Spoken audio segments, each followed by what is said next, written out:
get that feeling that you want to do something, like talk to someone you're interested in, raise your hand, ask a question, or ask for a raise, the longer you wait after you get that initial feeling, the more likely it is that you won't do that thing that you really want to do. Why? Because your mind starts to overthink, make excuses after excuses. Oh, what if I look stupid? What if I get rejected? But here's the hack, here's the trick.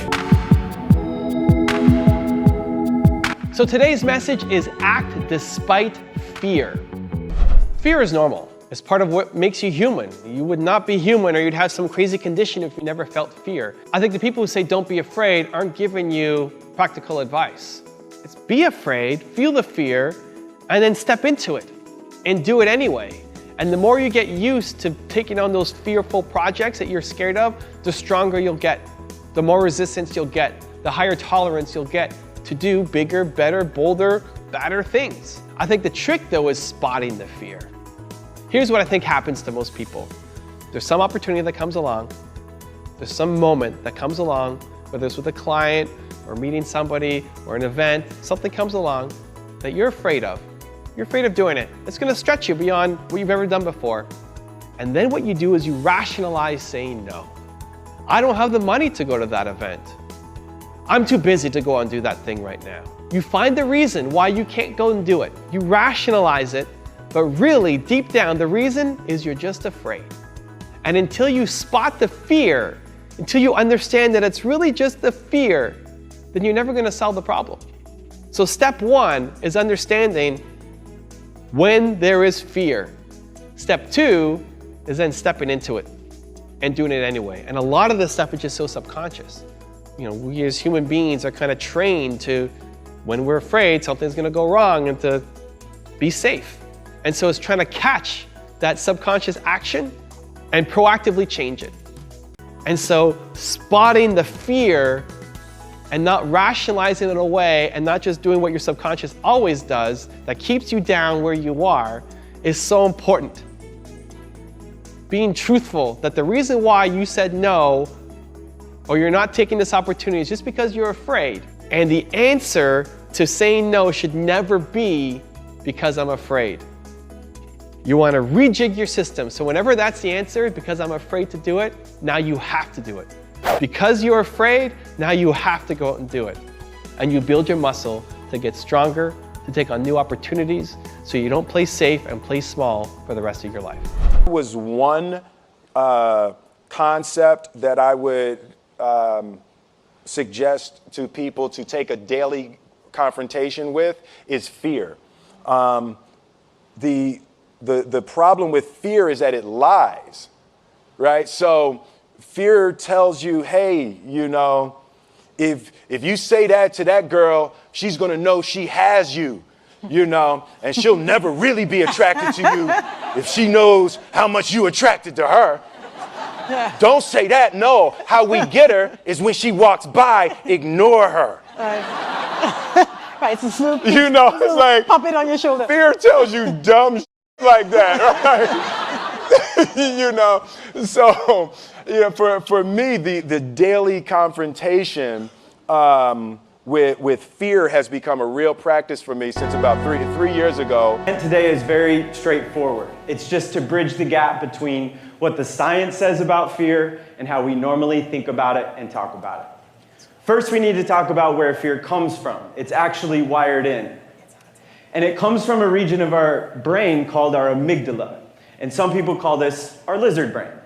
It doesn't really matter what you call it. We know a few things about this. First, everybody has an amygdala. It lives right by our brain stem. It's about the size of 2 almonds.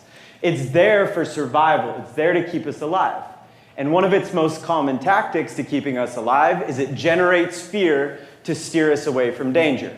Which is why if we're at a baseball game and the batter accidentally throws their bat and it's flying into the crowd, most people duck. That's our lizard brain at play. It's quick and reactive. It detects a threat, generates fear, we duck.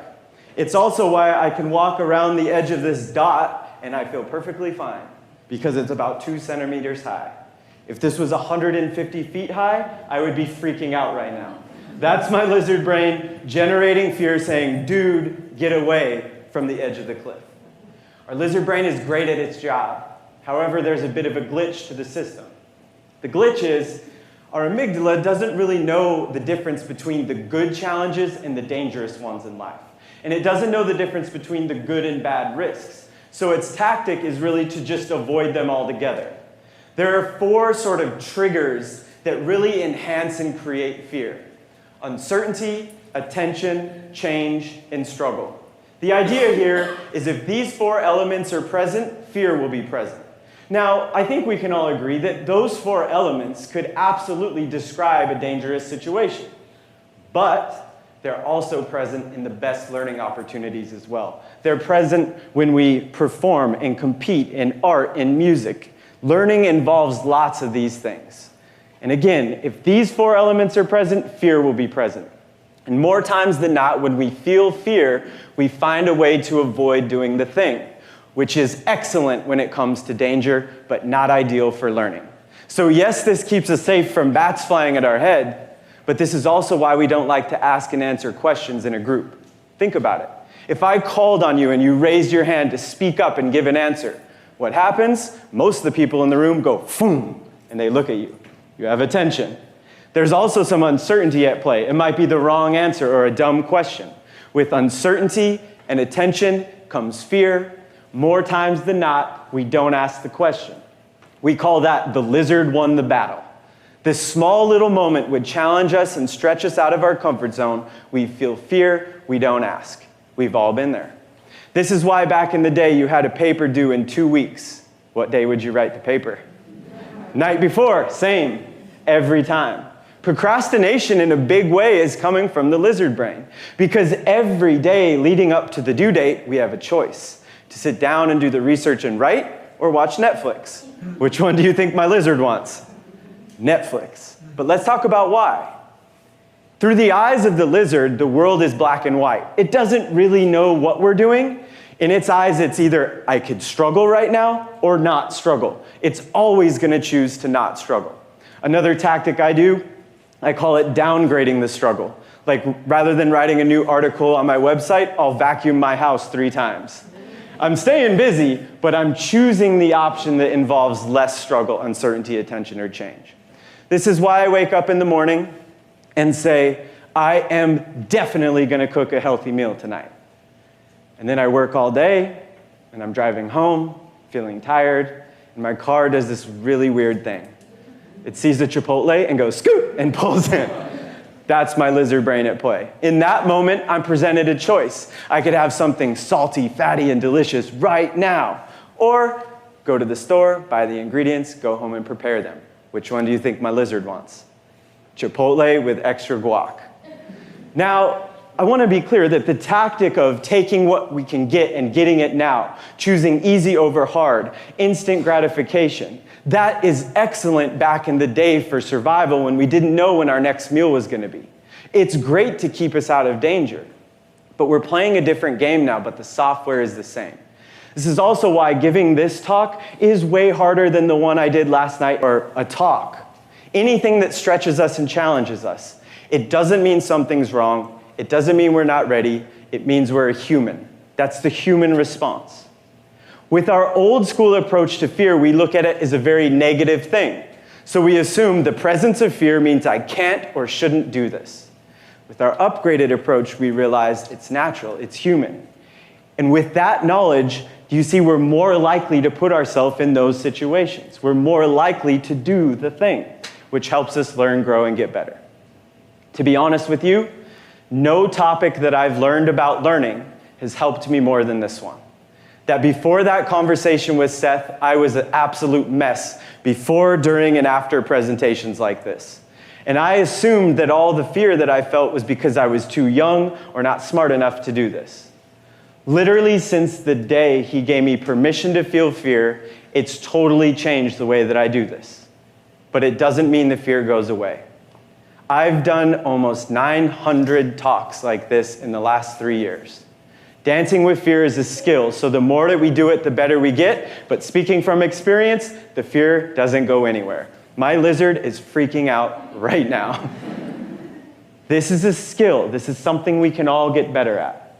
I think we need to steal a page from Liz Gilbert's brilliant book, Big Magic, where she talks a lot about fear. In fact, she has a letter to fear. And she talks about how we need to keep fear in the back seat of our car. Knowing that we can't kick it out of the car, we have to keep it in the back seat. I think it's brilliant because the problem is when the lizard is at the wheel, it detects many learning opportunities as threats. Every problem, challenge, obstacle, or change through the eyes of the lizard is a threat. When we detect threats, we find a way to avoid them. If we can put the lizard in the back seat and we take the wheel, we realize most of those things are actually opportunities. When we frame them as opportunities, we're more likely to do them, experience them, and it helps us learn, grow, and get better over time.